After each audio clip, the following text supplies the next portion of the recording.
প্রথম সমস্যা যেটা আমি ফেস করেছি সেটা আমার পরিবার থেকে। তারকাদের প্রায় নানান ধরনের বিভ্রান্তিকর পরিস্থিতির মধ্যে পড়তে হয়। সাম্প্রতিক সময়ে সামাজিক যোগাযোগ মাধ্যমে আর্টিফিশিয়াল ইন্টেলিজেন্স এআই বা কৃত্রিম বুদ্ধিমত্তার ব্যবহার করে অনেক নারীর ছবির উপর অভিনেত্রীদের ছবি বসিয়ে সেগুলো ছড়িয়ে দেওয়া হচ্ছে।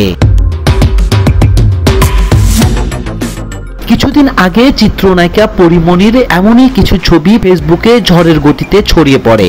এবার একই ঘটনার শিকার হলেন অভিনেত্রী শবনম ফারিয়া। আমার জামা আমি কিনছি 60,000 টাকা দিয়ে, গয়না কিনছি 2 লক্ষ টাকা দিয়ে। এক নারীর চেহারার উপর তার ছবি বসিয়ে সেগুলো ভাইরাল করা হচ্ছে।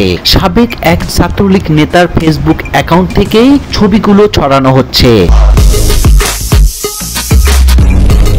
বিষয়টি নিয়ে বেশ বিরক্তি প্রকাশ করতে দেখা গেল অভিনেত্রীকে। ফারিয়া নিজেই সেই ভাইরাল ছবিগুলো নিজের ফেসবুক অ্যাকাউন্টে প্রকাশ করে লিখলেন, এবার এক গন্ডার বড় ভাই এই আপার ছবিতে আমার মুখ এডিট করে বসিয়ে পোস্ট দিয়েছে।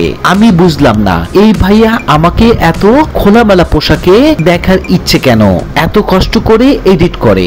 একজন মানুষ যে নিজেকে নারী ভাবার আগে নিজেকে একজন মানুষ মনে করে। এরপরে খোঁচা দিয়ে অভিনেত্রী লেখেন, আমি তো এমনিতেই স্লিপলেস পরে ছবি দেই, ওইগুলো যথেষ্ট অশীলন না লাগায় ওনাদের হতাশা দেখলেই মাঝে মাঝে আমার মন চায় এমন একটা ছবি তুলে ফেলি। প্রমিস করলাম নেক্সট বিদেশে ঘুরতে গেলে আপনাদের এই এডিটের কষ্ট কমায় দেওয়ার আপ্রাণ চেষ্টা করব। এইবারে প্রথম নয়, এর আগে সামাজিক যোগাযোগ মাধ্যমে বিভিন্ন বিষয় নিয়ে সরব থাকেন ফারিয়া। তাকে নিয়ে এক যুবকের আপত্তিকর মন্তব্যের কড়া প্রতিবাদ জানিয়েছিলেন অভিনেত্রী। সেই ঘটনায় চাকরিচ্যুত হন সে যুবক।